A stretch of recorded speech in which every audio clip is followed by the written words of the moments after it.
And it's a book all about wisdom. And the idea, of course, that the primary assumption we've been making is that we all, as human beings, want to be wiser in our lives. We want to make wiser decisions. We want to be wiser in our relationships. We all seek it. This is why, we make New Year's resolutions, for example, because a resolution at heart is really nothing more than you and I saying we want to be wiser. If you make a resolution to lose weight, it's you saying that you want to be wiser about the way you use food, the way that you use your body. And if you make a resolution to save money this year, it's meaning that you want to learn to be wiser in the way you use money. So we all seek wisdom.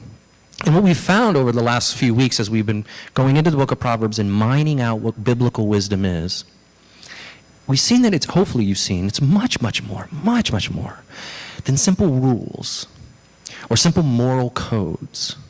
Because there's times in your life when you have to make a decision to go one way or the other, to marry this person or marry that person, take that job or this job, move to this city or stay in this city, and the moral codes don't apply. Because both of those decisions are equally valid, they're equally moral, and yet you and I need wisdom in order to make the right decision. And Proverbs is our source of this wisdom. What we've also seen is it's not a set of rules, and it's also much more than just simple knowledge. You and I can know a great deal about a subject and yet be completely unwise. If you're a husband and you know your wife loves socks and diamonds, it's one thing to know that she loves socks and diamonds, but it's not that wise to give her socks on your wedding anniversary. Now you know in your head she likes socks and you know she likes diamonds, but see, wisdom is the application of that knowledge to know you don't get socks for her on her wedding anniversary, because if you do, you'll probably end up having to buy more diamonds later on to make up for it anyway. Wisdom is knowing not to do the socks. Wisdom is knowing when to apply the knowledge that you and I have. And we've been going through, looking at various topics in the book of Proverbs. We've looked at things like anger and what we do with our anger and what wisdom is about anger, relationships, and how you, if you're wise, you're able to fix and repair relationships. And as a side note here, as a caution, if you look on the inside of your bulletin, it'll list out all those Proverbs that we just read, that Lily just read for us. And I have to give this as a word of caution for those of you who've been to church for many, many years. If you ever go to church and the pastor has taken scripture verses from every past part of the Bible and put them all together, turn around and leave, because it means they're doing something called proof texting, which means they're saying, I have a point that I want to convince you of, and I will take all little pieces of the Bible and I'll put it together and it'll all prove my point to you. And I know that it looks like that with Proverbs. I'm not doing that. Don't leave just yet. You can leave for other reasons or leave later. Don't leave for that reason. But rather, see, the book of Proverbs, it's not neatly organized. There's no topical study guide for it. It's not like you have chapter 10 and 11 are all about love and chapter 12 and 13 are all about money. No, what you find in the book of Proverbs is all these random proverbs and maxims and truisms are being kind of shot at you rapid fire from all different directions. And so what I've tried to do, I try to do the hard work for you and go through the book of Proverbs and group them for us. And so that's why when you look on your bulletin at all the different Proverbs, it skips all around the book and gets you a little dizzy. There's a reason for that, and because I had to group them all. And today, I grouped them all to see what wisdom and what the Bible says about the way you and I make decisions in our lives. And I'm calling it our plans. If you've ever had to make a decision to be with this person or not be with this person, to take this job or not take this job. And some of you right now are struggling with what decision to make in a particular capacity of your life. And we'll get the answer today. The book of Proverbs. It gives us a way in which we are to know how to plan out our lives and how to go about working with God to do it. But here's what I want to do first. And if you've ever come here to Soul Grace, you know I like to be interactive. I like the interactive sermons, and people are starting to raise their eyebrows. It's not going to be that bad, people. Come on. You all should have a pen in front of you. If you don't, you can borrow your neighbor's pen after you do this little exercise. What I want you to do is take about a minute or so, and some of you, this will be real quick. I want you to write down 3 things, and it could be 1 or 2. If you can't think of 3, don't be so technical. 3 things. I want you to think of 3 things that you would do starting today or tomorrow in your life, if you knew beyond a shadow of a doubt that you could not fail at that thing. Okay, let me say this again. I want you to write down 1, 2, or 3 things. Try to make it 3. Think, everybody, I know the mental engines aren't warmed up this morning. It's a little cold. I know, you got to think. There's always a little work to do on Sundays here. Think about it. And I want you to write this down. Be very practical. 3 things that you would do with your life starting today or tomorrow that if you knew you would never fail at it, you would do these things. And let's be realistic. Don't put like be a billionaire, okay? It's got to be something within grasp. But I want you to think, if you could not fail, if you knew there was no failure, what things would you do? Okay, write it down, hold on to that. I'll get back to it at the end. So I got to tease you a little bit. I got to get you hooked. Write those down. We'll get back to that. Hold on to your list. And you don't have to let anybody else see your list. Here, the book of Proverbs, what we read today, gives us tremendous insight on how we are supposed to plan out our lives and how we make major life decisions. And it does it with I'm going to do it in 3 ways. It's always 3 with me, isn't it? I always have 3 points. I never have like 4, never have 2. I figure one day I'll come in here like with 1 big bullet point on the outline and just blow your minds or something. But today it's 3, so we have 3 again. First, when you're planning and when you and I are making decisions in our life, when we plan, first we plan with God. Secondly, we plan in community. And lastly, we have to plan by the gospel. With God, in community, and by the gospel. Let me jump into this. What do I mean? First of all, planning with God. Before I get to the text that shows this, if you're making any major life decision in your life, you've really got to wrestle with the understanding of, you're going to have to ask yourself, am I making this decision? Meaning, am I the one fully responsible for this choice? Or is God, or is it fate? Is it something already determined that whatever's going to happen will be, que sera, sera? You have to fundamentally first ask that question, and this is the reason why.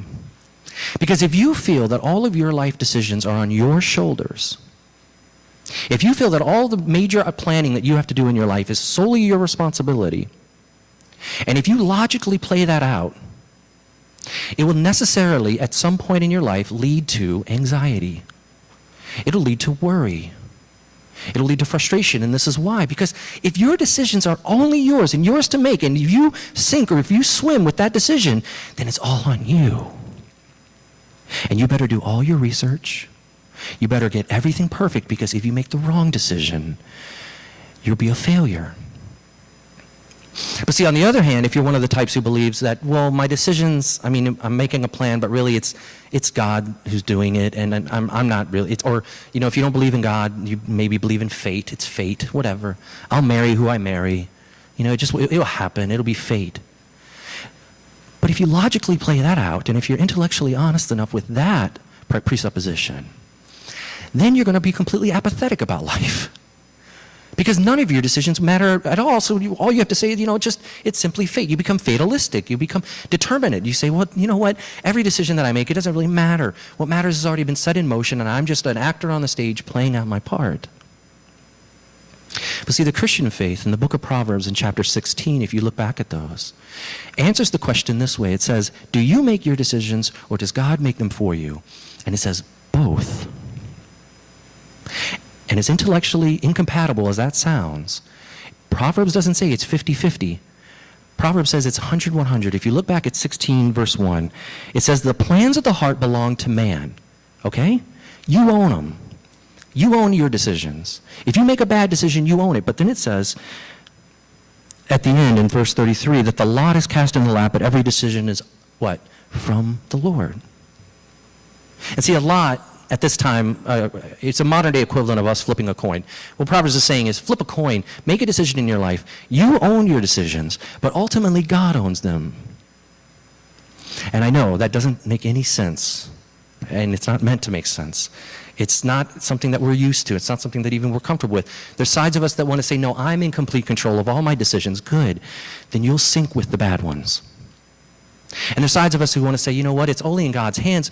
Good. Well, you'll never experience the joy of making decisions. And the best illustration that I can come up with this is in the life of Joseph from the book of Genesis, chapters 37 through 50. Go back and read it. It's one of my favorite stories. With Joseph, here's the summary. Joseph's got a really dysfunctional family. Really dysfunctional. Welcome to the world. His family's messed up.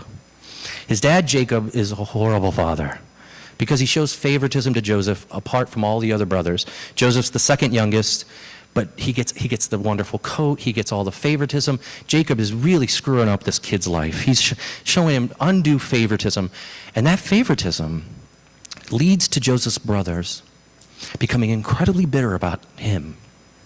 Incredibly bitter and angry at him. And it also starts to make Joseph sound like a little spoiled brat a little bit if you read back the story. Now fast forward, Joseph's brothers get so mad at him because of what Jacob has done that they say, we're going to kill him. And one of the brothers steps in and says, no, don't kill him, that's a little harsh. I'm paraphrasing. He says, let's sell him into slavery. Because slavery is so much better than taking your life, right? So he says, that's too harsh. Let's just sell him into slavery. So there he goes. Joseph sold into slavery on the decisions of his brothers. And he lives his life in slavery. Fast forward many other years, Joseph grows up, rather. And now he's working for a man named Potiphar, and he's very important as a servant in the house of Potiphar, this guy. But see, there's a problem. Because Potiphar's wife has made the decision that she kind of thinks Joseph's handsome, and she wants him instead of her husband. So she tries to get Joseph to be with her. Joseph, of course, says, no, I can't. You're married. So she sets it up one day where she takes a piece of his clothing and she blames him. She says to her husband, look what this guy did to me. Look how he tried to advance to me. And so Potiphar is infuriated, and he makes the decision to throw Joseph back into the dungeon. So he throws him into the dungeon. Now, pause. Who's making the choices here? Would Joseph look at God and say, what's wrong with you? Why am I in the dungeon? This is all your fault. Or would he say, oh my gosh, look all the stupid things I should have gone with Potiphar's wife and I wouldn't be in this mess. No. Now fast forward. Now Joseph has risen up again in rank. He's actually the most powerful man in Egypt. And the Pharaoh, we're next to the Pharaoh. He's sort of the vice president. And the Pharaoh says, I'm going to put you in charge of Egypt, Joseph. And because Joseph's in charge, Joseph knows that you have to store up a lot of grain. And later on, there's a famine. And when there's people who are dying from hunger. But Joseph saves all of their lives because he was put into that position. And of course, the end of the story is Joseph's brothers come back. They have to come to Egypt to get food or they're going to die. And he tricks them a little bit. They don't recognize him because he looks like an Egyptian and he's speaking through a translator. And they don't recognize him right away. He recognizes them. And he kind of puts the screws into them a little bit for what they did. And they look at each other and they said, oh, surely this man's going to kill us because of what we did to our brother so many years ago. And Joseph's got this great line which illustrates this proverb. And if you ever look at Genesis chapter 50, at the end of the story in verse 20, Joseph gets it. He knows what it means to plan with God. And he looks at his brothers and he says, you intended to harm me, but God intended it for good, to accomplish what is now being done, the saving of many lives. See, Joseph, as an old man, has the perspective to look back on his life and say, listen, brothers, you made bad decisions, and you have to own up to them, and you're going to be brought to account for them. You don't get off scot-free. The brothers don't get off scot-free. They have to apologize. They have to fix it. But he says, look, even though you made bad decision after bad decision, and Potiphar's wife made a bad decision, and all these other people, and I was in the dungeon, he says, ultimately I knew God got me covered. And this is what Proverbs 16 says. It says, the plans of your life are in your heart, and you're going to make them, but what you have to know is that it's ultimately God who's going to cover you. And your decisions and my decisions may lead us into the dungeon like Joseph. But it's in that dungeon and in the end of his life when he can look back and Joseph says, you meant it for harm. He intended it for something altogether different. And you know the beauty of this is that we worship a God in the Bible who wants to work with us. He's not an absentee landlord letting us run amok on our own. He wants us to grow. He wants us to mature. He wants us to all have a Joseph moment when we can look back on our lives and go, I get it now. He wants us to have wisdom. You know, if you have and some of you do have 5-year-old children.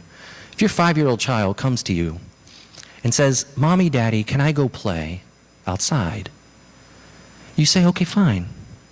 But, dinner's at 5:30, so come back. If your college-age student, son or daughter, calls you up and says, Mommy, Daddy, there's some kids playing Frisbee out on the quad. Can I go play with them? Well, you would say, I don't care. I've raised you. You have the wisdom now. I've worked with you over your entire life to make the decision. If you want to go play Frisbee with them, do it. Yeah, I mean, imagine a college kid's calling you for that. But surely you would say to them, if you go play Frisbee and if you break your leg or if something bad happens to you, I'll be there. And this is what Proverbs says that God does with us. He says, stop calling me to go out and play. Make a decision. But know that if you make that decision, I've got you covered. Secondly, we don't just plan with God, but we plan in a community. And this is very, very, very vitally important. In the Christian faith, we believe, and we know, it's all throughout Scripture, we do none of this. None of this we do in our life alone. No man is an island in the Christian faith, and we need each other, especially when it comes to a major decision. You don't go into the closet and quietly contemplate it. You bring it to the community, and this is why. In Proverbs 12:15, it says, the way of a fool is right in his own eyes, but a wise man, what? Listens to advice. 15:22 says, without counsel, plans fail. But with advisors, many advisors, they succeed. What this implies is that when you and I are making life decisions, we don't just do it with God, but we bring it into the community. And, the most obvious way I can say this is your friends, your community, are the only people who are going to be able to tell you if you're driving off the cliff in your life. Because you're going to think, and I think all my plans are brilliant. I think all my decisions are, you didn't know this, right? I make perfect decisions. I am always on point with my choices in life. No, I'm not. Because if I look back on my life and I'm honest, if I had gotten 20% of all the things I wanted in my life, I'd be in major trouble right now. It says, no, you need friends to tell you if you're wrecking your life. You need friends to tell you which direction to help you go. Let me give a story to explain what I mean. And it's with two men, one named Jack and one named Tollers. I know it's a weird name.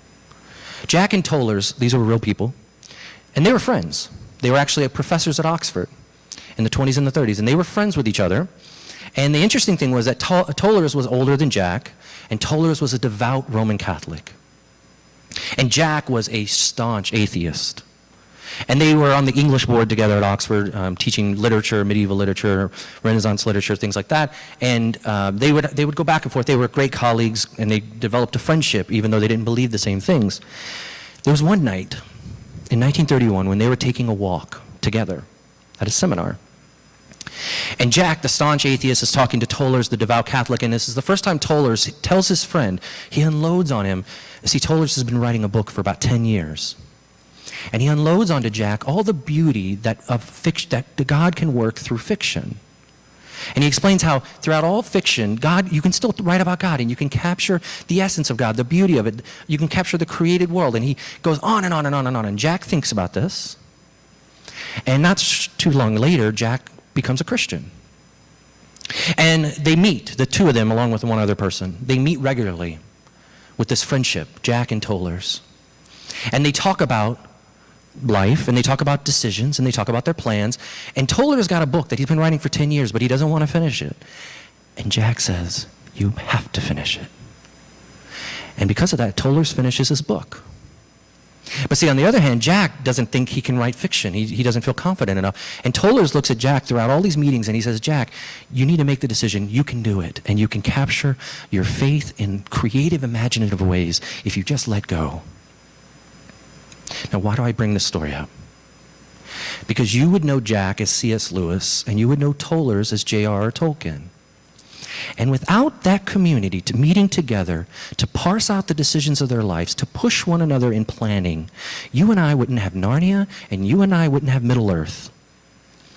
And it got so bad that Jack actually, C.S. Lewis, Jack was his nickname, and Tollers was Tolkien's nickname, if you can figure that out by now. And it got so bad to the point that C.S. Lewis had to convince Tolkien to read The Hobbit to somebody else other than their two sets of children. You see, Proverbs says it. If you go about it yourself, you will fail. That book would have never been written after 10 years, 10 plus years. He finished it. He finished it because the community was helping him plan, make decisions, vet it out. Now, if I'd left you there, you would say, great, that doesn't give me any help. I've still got to make these decisions, and you didn't help me today, Pastor, and I'm not going to leave it there for you. Because the last point is this. If you and I want to plan out our lives and have wisdom in our decision making, we do it with God. It's 100%, knowing that He'll cover us. We do it in community, knowing that God has put people in your life right now to help you make these decisions. Lastly, we do it by the gospel. And here's what I mean. If you look back at that last proverb that we read, 27:1, it says, "Do not boast about tomorrow, for you do not know what a day may bring." This word boast, it literally means to boast, but it means that you have sort of a foolhardy confidence that's belying, or underneath that confidence is a sense of worry. All of that in one word, right?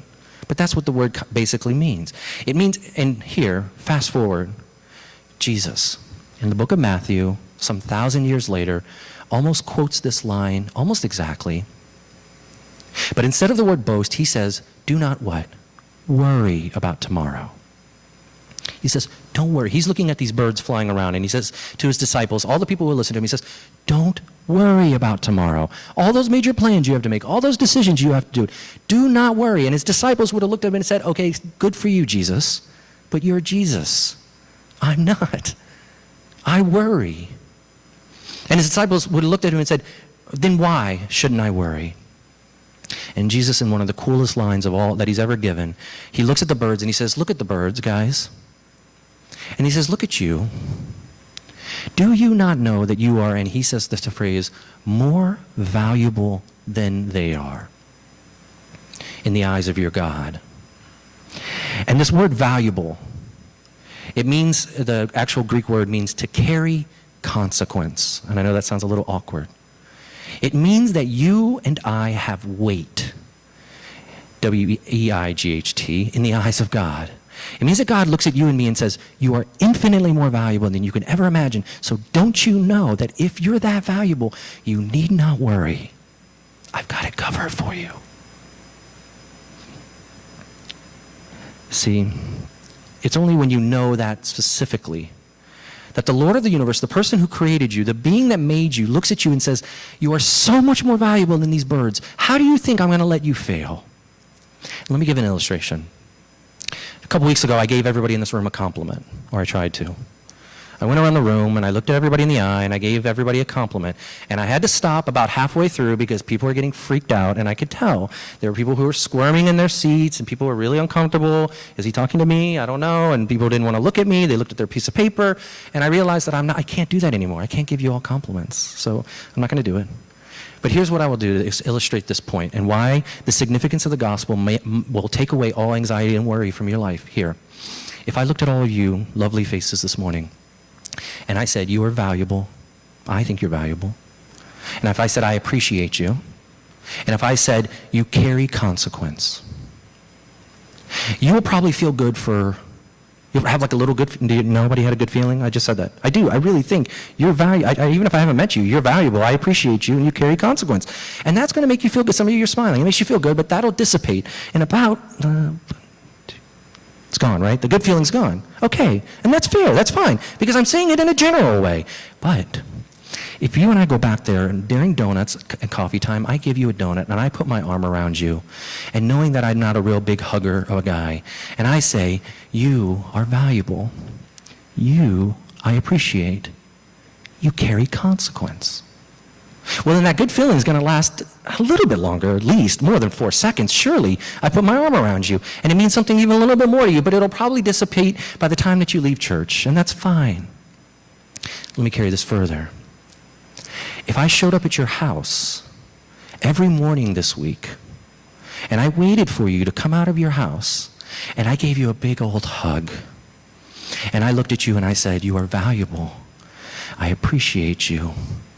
You carry consequence. Now, surely that would make you feel better, right?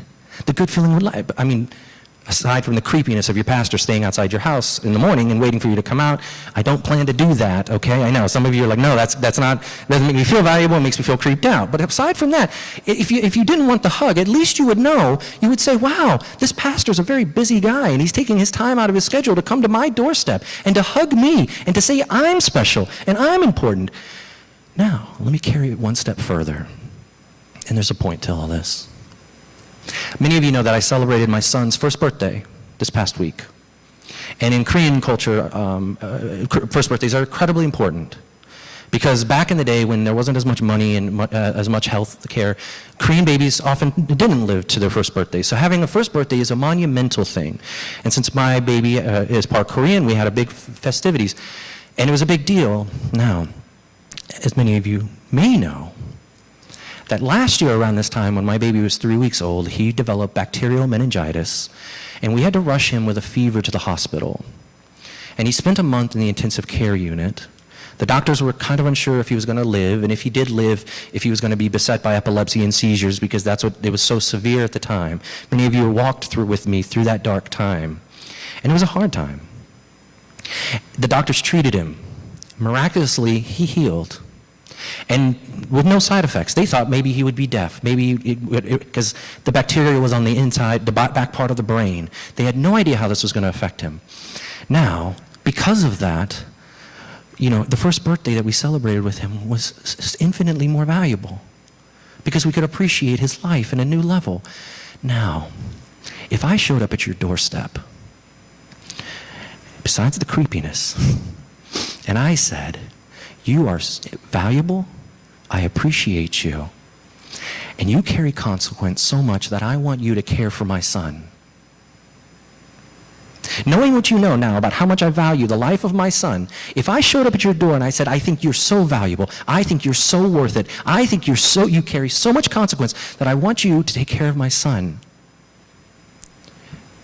Now, if you don't want to take care of a baby, that's fine. But surely then you would know how much value I place in you. And this is what God does through his son. This is the only God who says, you and you and you are valuable, appreciated, and you carry consequence, and to prove it, I won't give you my son to take care of. I'll give you my son that he might die for you. He's the only God who comes to our doorstep, and he doesn't just hug us. He sacrifices the very thing that is of most importance to him, his son, so that he might get us back. If you know that, specifically for your life this morning, it will change the way you make plans, give you utter freedom to make decisions, knowing you can never fail, because he's already gone and taken the greatest failure on the cross for you. You can't fail. He won't let you. He says, you carry too much consequence for me to let you fail. Yes, it may not always go the way you want, and you may end up in the dungeon at times, but you will have a point when you look back in your life, God says, and he says, know this, that I put my son to the cross to let you know how much I infinitely love you. So I started off by telling you generally that you're valuable. And at the end, when I go to your house, you know it specifically. And this morning, many of you may know, generally speaking, that God loves you. But this morning, he wants to say, the gospel says, specifically, he loves you. And the cross is proof of it. And if you rest on that, and if you make your life plans by that, you will be free. Look back at that list of 3 things that you wrote earlier. Take that list back out. If the gospel is true, that you and I are broken, flawed, lost, weak, petty, selfish, fragile people, and yet the Lord of the universe thought enough of us to give his son's life for us, that we may be called the children of God yet again. If that's true for your life, specifically this morning, you will be free. And that list will be a list of freedom for you, because you can't fail. He's already taken the ultimate failure for you. If you don't believe the gospel, and if you only know in a general way that God loves you, that list that you have will be a list of burdens. You'll look at that list and say, I don't want to do anything on here because I might fail at it. And Jesus says, here's the exercise. Know that you can't fail because I've got you, and the cross is proof of it. Take some time now in silent prayer. Ask God, is this true for you specifically this morning? Go to God in silent prayer.